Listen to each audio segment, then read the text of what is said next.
Hello, good day everyone. Dahil sa madalas na paglindol ay kailangan na natin mag-catch up para sa ating mga lessons sa ikalawang markahan dahil papalapit na ang inyong second quarter exam. So sa mga nakaraang tagpo ay naitalakay na natin ang simula ng panahon ng eksplorasyon at kolonyalismo. Bago natin ipagpatuloy ang araling ito ay atin munang balikan ang mga naitalakay na natin. Nang dahil nga sa paglago ng teknolohiya at kaalaman ay nagkaroon ng mga imbensyon na nagamit nila sa kanilang paglalakbay at nabigasyon na naging dahilan kung bakit iilan sa mga bansang Europeo ay nagkaroon ng pagkakataon na maglakbay at mag-explore, magkaroon ng eksplorasyon sa iba't ibang bahagi ng daigdig at sinundan ito ng pananakop, pakikipagkalakal sa mga lupain at tinawag itong kolonyalismo.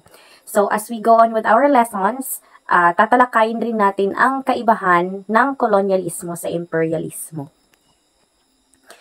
Mga paraan at dahilan ng eksplorasyon at kolonyalismo sa iyong paglalakbay nang dahil nga na ipasara ang Constantinople na daanan patungong Asya ay nagkaroon ng dahilan or nagkaroon ng paghahanap ng panibagong rutang pandagat at panlupa para makapunta na sila muli sa silangang bahagi or sa east part ng ating daigdig. Pangalawa ay pagtatag ng kolonya sa kinakaibigan ng mga eksplorador, ang mga katutubong pinuno. Tsaka sila nagtatatag ng mga daungan na nagiging sentro ng kalakalan. At panghuli ay ang pananakop. So sa pananakop, isa sa ilalim sa kanilang kapangyarihan ng mga katutubo gamit na ang kulturang Europeo at pati na rin ang Kristyanismo. At kapag hindi ito nadaan sa kanilang kultura at relihiyon ay gagamit na sila ng puwersa or ng dahas sa pamamagitan ng digmaan para makontrol nila ang teritoryo. So mayroon tayong dalawang bansa na nanguna sa eksplorasyon at kolonyalismo. Ito ay ang Espanya or ang Spain at ang Portugal. So ito yung dalawang bansang Europeo na nanguna sa eksplorasyon at paglalakbay. So una ay ang Portugal. So, ito yung mga panauhin na nagkaroon ng kontribusyon sa paglalakbay ng bansang Portugal. So, di ba ang unang picture nito, yung pinaka nasa tuktok, siya si Prinsipe Henry or Prinsipe Henrik. So, sana italakay na natin, siya yung nagbigay ng pondo para sa mga ekspedisyon. Ang sunod na larawan na may blush blindness ay si Bartolomeo Diaz. So, narating niya, di ba, ang ilang bahagi ng Africa at nakita or natagpuan ng kanyang pluta or ng kanyang fleet ang nakaungos na lupa na tinawag niyang Cape of Storms. Nakalaunan ay tinawag nilang Cape of Good Hope dahil sagana ito ng mga resources. Pangatlo, yan ay si Vasco da Gama at siya ay nakarating or nakatagpo ng ruta patungong India at specifically narating niya ang Calicut, India. At panghuli, siya naman si Alfonso de Albuquerque na nakarating sa Malacca or Moluccas, Malaysia na tinaguri ang Spice Island. Dahil nga sagana ito ng mga spices. So, ito yung ilan sa nangyari sa kalakalan sa China at Hapon. So, noong 1513, sinuyo ng Portuges ang pamunuang Ming sa China. At noong 1557, umupa na ang mga Portuges sa Macau na teritoryo ng China para sa pakikipagkalakal. At di nagtagal ay nasakop ito ng tuluyan ng Portugal. At ang Macau ay isa sa mga teritoryo na naging isa sa pinakamatagal na kolonya ng mga bansang Europeo. Dahil nga ito ay sentro ng kalakalan, kaya ilang mga bansang Europeo ang sumakop dito. At noong 1543, nakarating ang mga Portuges sa isla ng Hapon or sa Japan. At gaya ng nasabi ko, yumaman sila ng husto, ngunit dahil sa pagkakatatag ng Iberian Union at sa lawak at laki ng kanilang nasakop ay naagaw ito or naagaw ang ilang teritoryo ng Portugal, ng Olanda or ng Netherlands, Inglaterra ng England at ng Pransya or ng France. At dahil doon sa pagkabuwag ng Iberian Union, muling naging dalawa ang kahariang Iberian Union. So, naging malaya or naging independent na ang Espanya, at sa pamumuno ni Reina Isabel at Haring Fernando, sila naman ang nagpondo sa mga ekspedisyon ng Espanya. So sila yung nagbigay ng funds para magkaroon ng paglalakbay at eksplorasyon ang bansang Espanya. So, ang pinakaunang manlalakbay or explorador, siya ay si Cristoforo Colombo, or kilala siya sa kanyang English name na Christopher Columbus. So, naglakbay siya patungong kanluran. At again, hindi nila alam na may kontinente pala sa pagitan ng Europe at Asia. At ito yung mga kontinente ng Hilagang Amerika at ng Timog Amerika. At kaya niya inakala na siya ay nakarating sa India nung nakarating siya sa Bahamas. Kasi nga, ang mga tao doon ay may maitim na balat, kaya inakala niya na sila ay mga Indio or mga Indiano. Kaya tinawag niya ang mga katutubo sa Bahamas na Indio. Sumunod naman sa kanya, yung naka-green, si Amerigo Vespucci. At siya yung nakahinuha or na-realize ni Amerigo Vespucci na bagong kontinente na pala ang lupain na kanilang nasasakop. Kaya niya ito tinawag na bagong daigdig o New World. Kasi nga, nung dumating sila doon, kakaiba ang mga kasuotan at ang teknolohiya at ang pamumuhay ng mga tao sa mga kontinenteng ito. Kaya tinawag niya itong bagong daigdig o New World. Kaya naman, ang Amerika ay ipinangalan mula sa kanyang pangalan na Amerigo. At dahil nga nagkaroon ng kompetisyon or nagpadamihan ang bansang Espanya at Portugal ng mga kanilang teritoryo at mga bansang nasakop, ay nagkaroon ng tensyon ang dalawang malalakas or makapangyarihang bansang ito. At kaya sa pamumuno ni Santo Papa Alejandro or Alexander VI, sa kanyang bula or ang papal bull ito ay pahayag ng isang Santo Papa. So, mula sa papal bull ni Santo Papa Alexander VI, ipinahayag niya ang kasunduan sa pagitan ng Espanya at Portugal. Portugal yan ha, hindi yan Portugala. Portugal, at tinawag itong kasunduang Tordesillas noong 1493. Dahil ang kasunduang ito ay lalagdaan, or both Spain and Portugal will sign the Treaty of Tordesillas sa Tordesillas mismo. At noong 1494, nilagdaan ng Espanya at Portugal at napagkasunduan na ang magiging demarkasyon nila ay ang Cabo Verde. So, ang mga lupain sa silangan ng Cabo Verde ay mapupunta sa Portugal at ang mga lupain naman sa kanluran ay mapupunta sa Espanya para hindi na sila mag-compete sa pagkamkam or pag-explore ng mga iba't ibang teritoryo sa iba't ibang bahagi ng daigdig. So, nang dahil sa ang kanlurang bahagi ay napasakamay ng mga Espanyol, sinakop nila ang mga bansa sa Amerika. So, una sa pinakakilalang explorador ay si Hernan Cortez, at sinakop niya ang Aztec na kasalukuyang Mexico sa Tenochtitlan. So, yung ginawa ni Hernan Cortez ay ang pagtatatag ng kolonya. So, kinaibigan muna nila ang mga katutubo, lalong-lalo na yung katutubong pinuno, at saka siya nagtatag ng kolonya sa Aztec. Pangalawa naman ay si Francisco Pizarro. Si Francisco Pizarro naman ay narating niya ang Peru or ang Inca noon, ang kabias ng Inca. Ang ginawa niya, kinaibigan niya ang katutubong pinuno na ang pangalan ay Atahualpa. Ngunit, pataksil niya itong nilusob at ginawang puppet o tagasunod.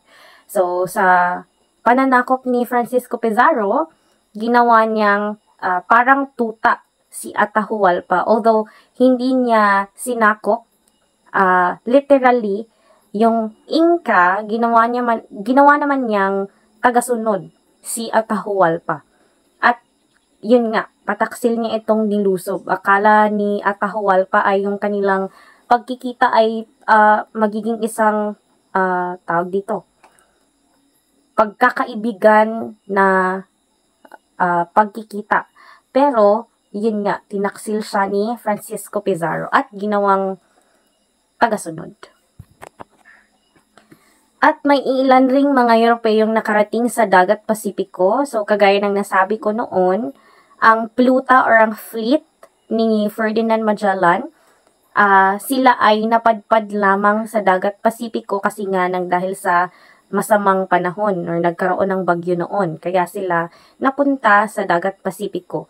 So, ang nasa pinakatuktok na picture ay yan, si Ferdinand Magellan, or ang kanyang Spanish name ay Fernando de Magallanes. So, nakarating siya sa ilang mga bahagi ng dagat Pasipiko. So, ang kanyang pluta ay nagkaroon ng mga ilang na-discovering lupain. Isa na rito ang Pilipinas. Si Ferdinand Magellan, hindi siya isang Espanyol, ngunit siya ay isang Portuges. Mula siya sa Portugal. Pero nga, tinanggihan siya ng hari ng Portugal na punduhan ng kanyang ekspedisyon, kaya pumunta siya sa hari ng Espanya, kaya naging posible ang kanyang paglalakbay. So, kasama niya si Juan Sebastian Elcano, or kilala rin bilang Juan Sebastian Elcano, sa kanyang paglalayag. At nung siya ay napaslang ng kasamahan ni Lapu-Lapu sa Cebu, ay ipinagpatuloy na lang ni Juan Sebastian ang kanyang paglalakbay, at si Sebastian Elcano rin ang nakabalik sa Espanya. Dala-dala ang iba't ibang mga produkto at mga hayop na mula dito sa parte ng dagat Pasipiko, lalong-lalo na yung mga resources na nakuha nila sa Pilipinas. So, ipinarating niya sa Espanya ni Juan Sebastian Elcano yung mga balita tungkol sa mga nakita nilang mga lupain malapit sa dagat Pasipiko, at kaya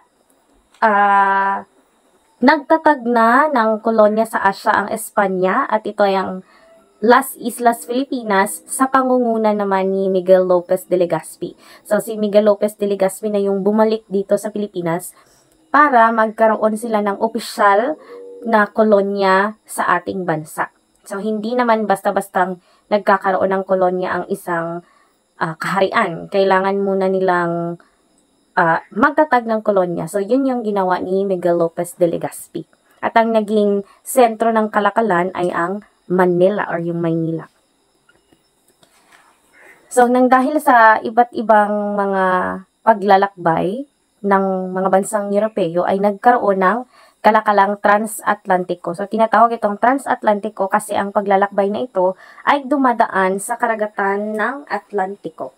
So, ang mga kalakal ay iniluluwas patawid ng karagatang Atlantiko. Ito ay pagpapalitan ng mga produkto at tinawag naman ito na Columbian Exchange. So, dahil dito, kumalat ang sakit kagaya na lamang ng bulutong or ng smallpox noon, at ang mga Black American o ang mga katutubo ay ginawang alipin dahil sila ay immune o hindi natatabla ng bulutong.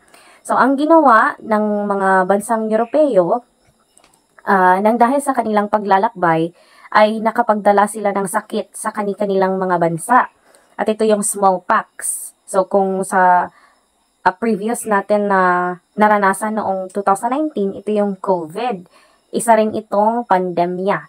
So, marami ang namatay ng dahil sa smallpox. Kaya, ang ginawa ng mga Europeo, nang dahil sa naobserbahan nila na ang mga Black American or ang mga katutubo mula sa mga bansa sa Timog Amerika ay immune or hindi natatabla ng sakit na bulutong. Kaya ang ginawa nila ay dinala nila ang mga Black American sa kanilang mga bansa para maging alipin at gumawa, magserbisyo para sa kanila. So, ito yung mga Black American. So, ito yung kanilang paraan ng pagdadala ng kanilang mga bihag or alipin patungo sa kanilang mga bansa. So, nang dahil sa nakita nga nila na immune or hindi natatabla ng mga Black American, ginawa nila, dinala nila ang mga Black American sa kanilang mga bansa, sa mga bansang Europeo. At dahil sa pagdadala ng mga katutubong Amerikano sa iba't ibang bahagi ng bansang Europeo ay nagkaroon ng pagbabago sa lipunang katutubo ng Amerika. So, isinasaad sa aklat ni Jared Diamond na pinamagatang Guns, Germs, and Steel ang mga dahilan ng pagbabago at pagbagsak sa mga katutubong Amerikano. So, una, kaya daw bumagsak ang mga katutubong Amerikano dahil sa mga armas na dala or gamit ng mga bansang Europeo. Kaya mas madali silang nasakop.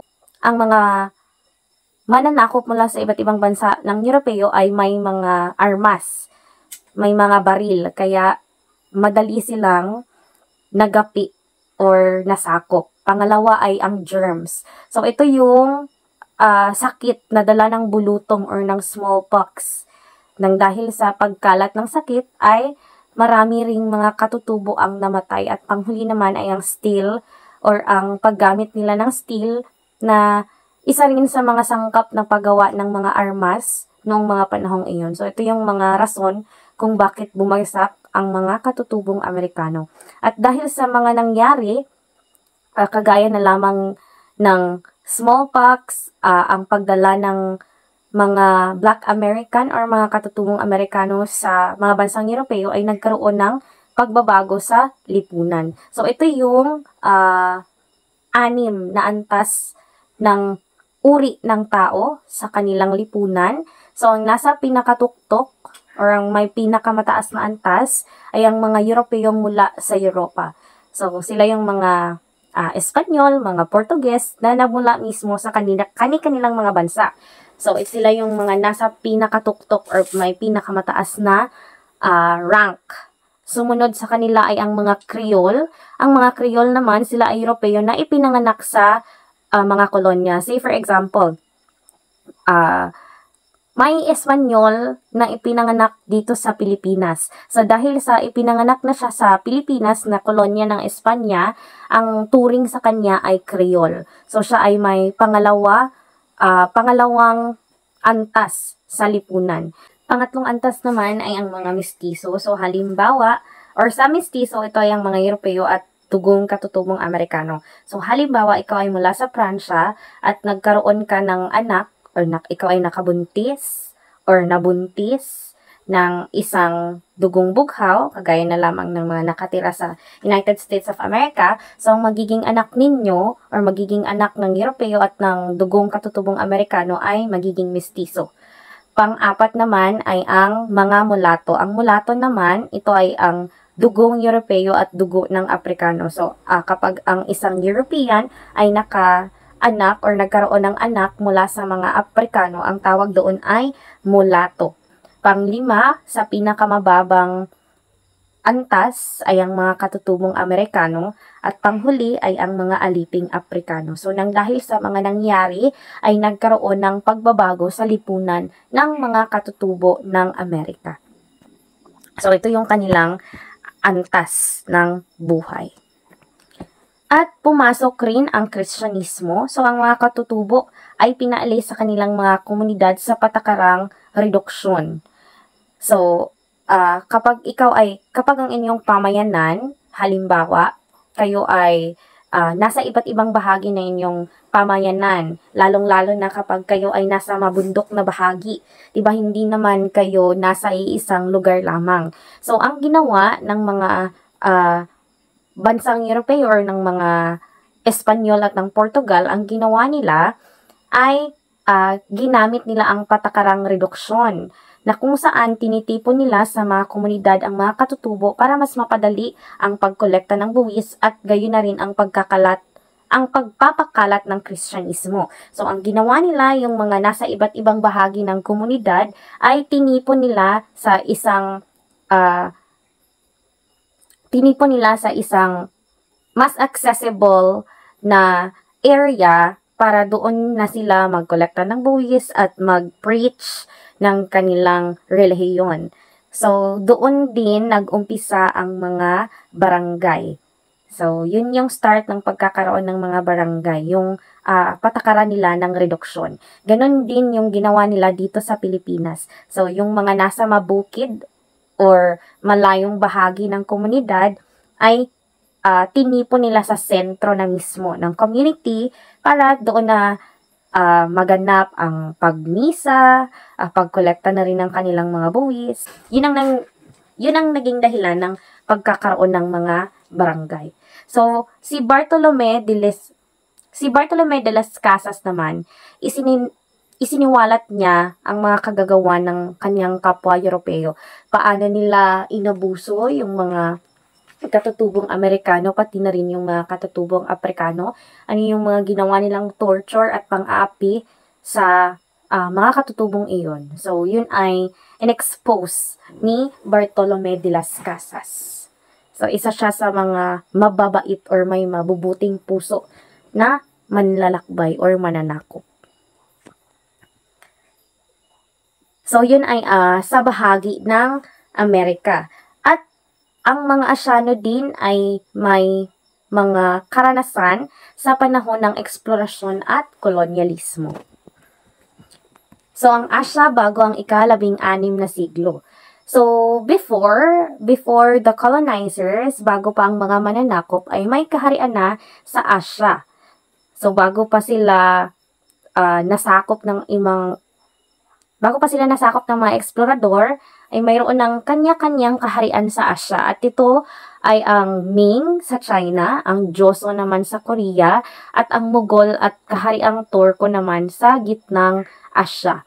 At may kalakalada din na nagaganap kagaya ng silk at porcelana mula sa China at mga spices naman mula sa Timog Silangang Asya. Umabot ang mga produktong ito sa Europe at Africa dahil sa pagdaan sa Silk Road. So, ang Silk Road, yan ay bumabagtas sa China hanggang Constantinople. Hindi ito literal na silk ha. Tinatawag lamang itong Silk Road kasi nga ang China noon ay sikat sa kanilang produktong silk. So, ang silk yan ay uri ng tela. Kaya ito tinatawag na Silk Road. So, nagkaroon rin ng kalakalan sa karagatang Indian, Silk Road at Trans-Sahara. So, sa Indian, ito yung mga bahagi ng malapit sa India. Ang Silk Road naman, mga lugar mula China hanggang Constantinople. At Trans-Sahara, ito ay ang lakbay or pagdala ng mga kalakal patungo sa Africa. So, nagkaroon ng epekto ang kalakalang ito at makikita ito sa paglalakbay ng tatlong kilalang mga panauhing ito. Una ay si Marco Polo. So, si Marco Polo ay nagmula sa Venice. Siya ay naglakbay sa Silk Road. So, yung kanyang ruta ay mula sa Europe papuntang China. At ito ay isinalaysay niya kay Rustichello di Pasa. Kilala rin si Rustichello bilang Rusticiano. So, ito ay isinalaysay niya kay Rustichello, yung kanyang paglalakbay, na isang manunulat na kasama niya nung nabilanggo siya sa Genoa. So, siya ay nabilanggo at kasama niya si Rustichello at isinalaysay niya yung kanyang mga experiences sa kanyang paglalakbay padaan or patungong China mula Europe, and then from China to Europe, then Europe to China. So, nang dahil sa pag-tell niya ng story or ng pagsasalaysay niya ng kanyang mga karanasan, ay isinulat ito ni Rustichello. So, isinulat ni Rustichello ang buhay at ang paglalakbay ni Marco Polo at ito ay pinamagatang The Travels of Marco Polo. So, ito ay isang mahalagang aklat rin sa kasaysayan. Pangalawa naman ay si Ibn Battuta. So, si Ibn Battuta, siya ay mula sa Morocco. So, isa siyang Muslim na naglakbay mula sa Africa patungong India at China. At ang kanyang paglalakbay ay mababasa sa kanyang aklat na pinamagatang Rila na nangangahulugang mga paglalakbay. At panghuli ay si Zheng He. So, si Zheng He naman, siya ay nautusan lamang ng emperador ng China, emperador ng Ming, na maglakbay patungong India hanggang Africa. So, sa kanyang paglalakbay, dinala niya sa China ang mga hayop mula sa Africa gaya ng leon, leopardo, ostrich, camello at iba pa. So, sila yung mga naging may malaking kontribusyon sa kalakalan, sa karagatang Indian, Silk Road at Trans-Sahara.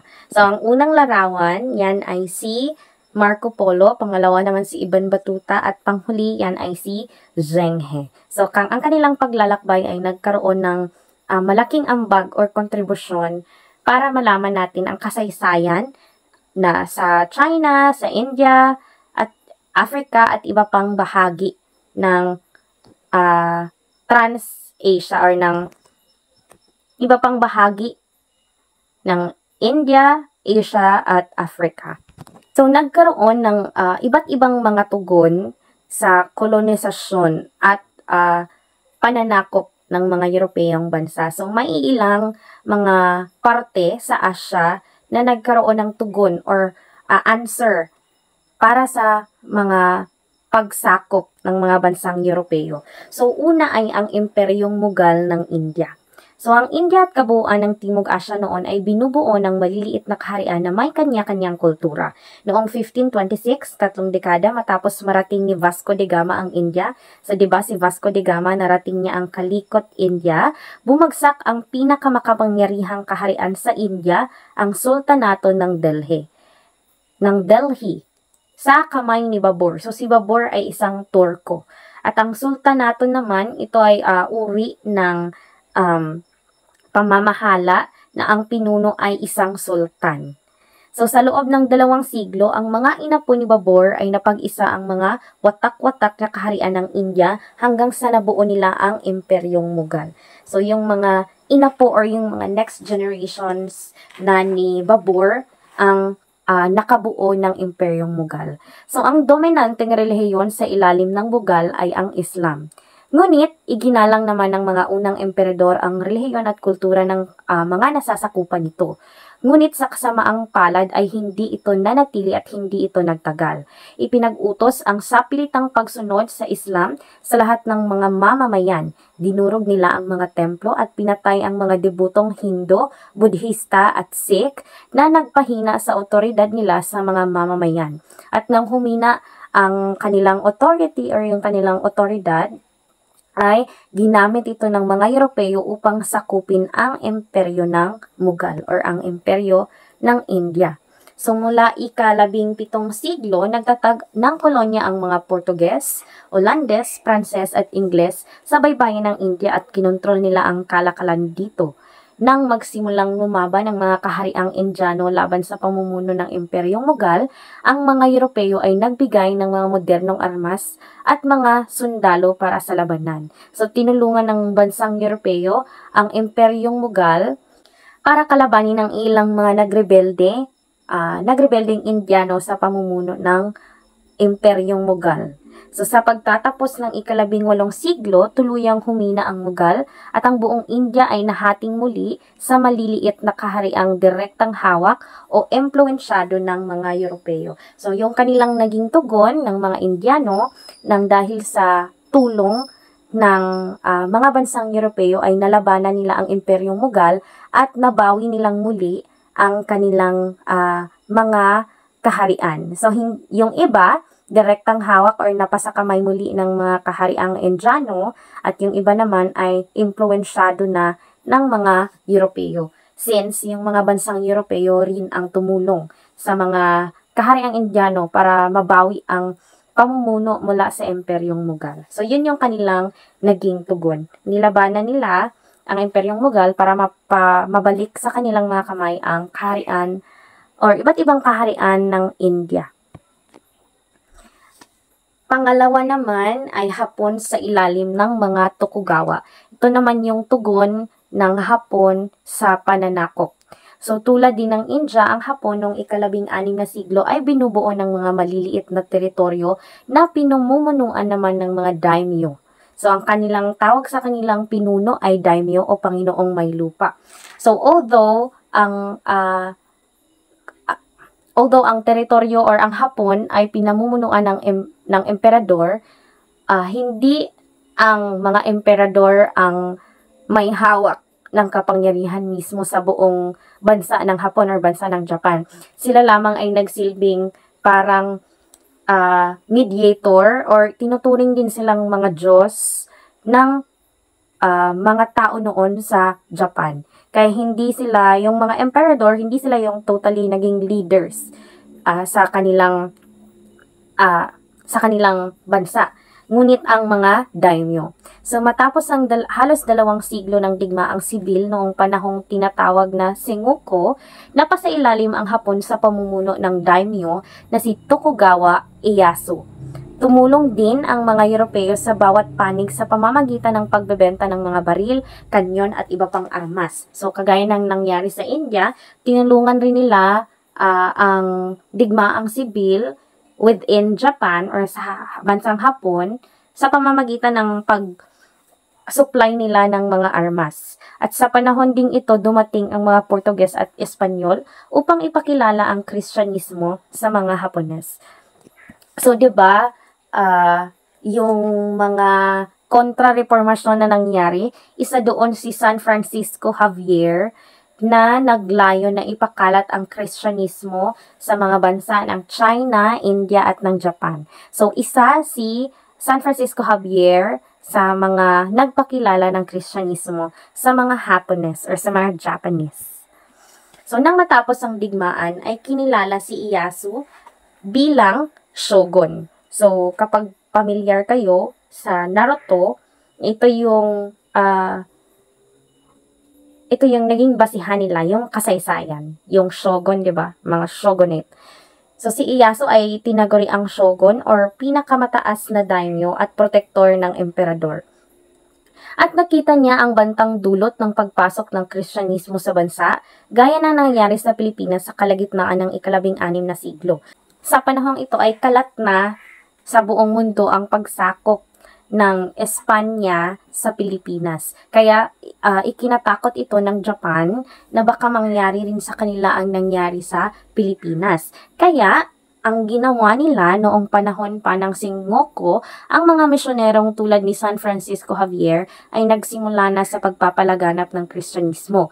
Kaya noong 1635, ipinag-utos ng shogun na si Tokugawa Iemitsu. So si Iemitsu, siya ay apo ni Ieyasu at ipinag-utos niya ang poliseya ng Sakuku or ang closed door policy. So, ang sakuko, ito ay pagsara sa buong Hapon sa impluensya ng mga dayuhan. So, kabilang sa mga utos ang sumusunod. Una ay ang pagbabawal sa lahat ng Hapones na lumabas sa Hapon o bumalik man muli sa ibang bansa. So, ipinagbawal na ni Iemitsu ang paglalakbay patungo sa ibang mga countries. So, bawal magkaroon ng paglalakbay patungo sa ibang bansa. At kapag ikaw naman ay mula sa ibang bansa, bawal ka nang bumalik sa Japan. Kasi nga, closed door policy. Pangalawa ay ang pagbabawal sa Katolisismo at Kristyanismo sa bansa. Ano ba ang kaibahan ng Katolisismo at ng Kristyanismo? So, ang Katolisismo, ito yung parang general term ng lahat ng mga naniniwala kay Jesucristo. At under ng Katolisismo or Catholicism ay ang Kristyanismo. Kaya 'di ba, masasabi natin na hindi lahat ng Christian ay Catholic at hindi lahat ng Catholic ay Christian. 'Di ba, may iba't ibang dominasyon ang Kristyanismo, kagaya na lamang ng Saksi ni Jehovah, yung Iglesia ni Cristo. So lahat ng iyan ay under sa sekta or sector ng Christianity, but not Catholicism. So, sa Catholicismo, ito yung paghahati ng Orthodox Catholics at ng Roman Catholic. Baliktad pala yung sinabi ko kanina. Ang Catholicismo ay under siya ng Christianismo. Ang Christianismo yung bigger umbrella. So, under ng Christianismo yung Catholicism, yung Roman Catholic, Orthodox Catholics, at ilan pang mga sektor ng Christianity. So, yung Iglesia ni Cristo, Saksi ni Jehovah, yung Born Again. So, lahat ng mga naniniwala kay Jesu Cristo or kay Jesus Christ. But iba yung Catholicismo. At ito yung pinagbawal ng shogun na si Tokugawa Iemitsu. At panghuli ay pagsasara ng mga daungan ng Hapon sa pakikipagkalakal sa mga Europeo. So, isinarado nila or hindi sila talaga tumanggap ng kahit anong impluensya sa anumang mga dayuhan sa iba't ibang mga bansa. So, yung Sakuko yung kanilang naging tugon para hindi sila masakop or maimpluwensyahan ng anumang dayuhang bansa. At nang dahil dito ay naging masagana ang kultura ng Japan. So, sa ilalim ng Tokugawa, lubos na naapektuhan ng pulisiya ang mga Kristiyanong Hapones. So, ang mga Kristiyanong Hapones ay tinawag nila na mga Kirishitan. At nang dahil nga sa closed door policy or sa sakuko, marami ang pilit na iwinaksi sa Kristyanismo sa pamamagitan ng torture at pagbibitay. So kung ikaw ay isang Japanese na Christian, para mawala yung paniniwala mo or yung pagiging Catholic or pagiging Christian mo, ay ang ginagawa nila ay nagkakaroon na ng torture at pagbibitay. At sa isang mahalagang tala, ang unang Pilipinong santo na si San Lorenzo Ruiz, so siya ang first Filipino saint, ay kasama sa mga misyonero na nagkaroon ng pagtuturo ng mga kaisipang Kristiyano sa mga Hapones. At dahil nga siya ay nagturo ng Kristyanismo sa Japan sa panahon ng iyon, pinahirapan siya ng mga Hapones upang iwaksi ang pagkakristyano. So, isa si San Lorenzo Ruiz sa mga na-torture at naging martyr para sa pagpapalaganap ng Kristyanismo sa bansang Hapon. So, nang dahil sa sakuko na natiling payapa at sarado ang Hapon sa daigdig at nagdulot ito ng pagyaman at paglago ng kulturang Hapones na nagbago lamang noong 1853 sa pananakop ng Kanluranin, partikular na ang Estados Unidos. So, for a very long time, because of the closed-door policy, ang kultura ng Japan ay naging mayaman at yumabong. Kasi nga, hindi nila ginusto at hindi nila pinapayagan na maimpluwensyahan sila ng kahit anumang dayuhang bansa. Pananakop sa paningin ng mga Asyano. Sa maraming lugar sa Asya, naging matagumpay ang mga Europeo sa pagtatag ng mga kolonya mula ika-16 hanggang ika-18 siglo. So, ang mga kolonyang ito ay nakasentro sa mga daungan. So, again, yung daungan kasi, or yung mga ports, ang nagsisilbing sentro ng kalakalan. So, ang Goa, ito ay part ng India at Macau na part ng China ay napasakamay ng mga Portugal.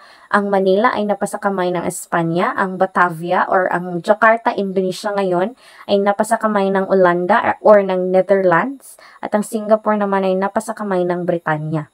Dahil sa kolonisasyon, ang mga katutubo ay nakaranas ng pagbabago sa kultura, kasama ang pagpasok ng mga produktong galing sa iba't ibang bahagi ng daigdig. Kasama na rito ang pagpasok din ng Kristyanismo sa Asya. So, nang dahil dito ay naimpluwensyahan tayo ng mga bansang Europeo hindi lang sa kultura, pati na rin sa pagkain, sa damit at iba pang mga aspeto ng ating pamumuhay. So, sa kabila ng pananakop, maraming mga kahariang Asyano ang nanatiling malaya mula sa mga Europeo. Ngunit, lahat ay nagbago noong ika-19 na siglo kung kailan isang makabagong anyo ng pananakop ang nabuo ng mga Europeo na siyang sisikil sa panahon ng kalayaan ng Asya at Afrika. So, sa susunod na aralin ay tatalakayin natin ang bagong uri ng imperialismo matapos ang unang yugto ng panahon ng eksplorasyon at kolonyalismo. So, magkakaroon na naman ng mga bagong paraan ng pananakop sa susunod na talakayan. So, kapag mayroon kayong mga katanungan tungkol sa itinalakay natin sa pamamagitan ng recorded discussion na ito, ay maaari nyo akong i-message sa aking Facebook account para masagot ko ang inyong mga katanungan. Yun lamang at maraming salamat. Good night!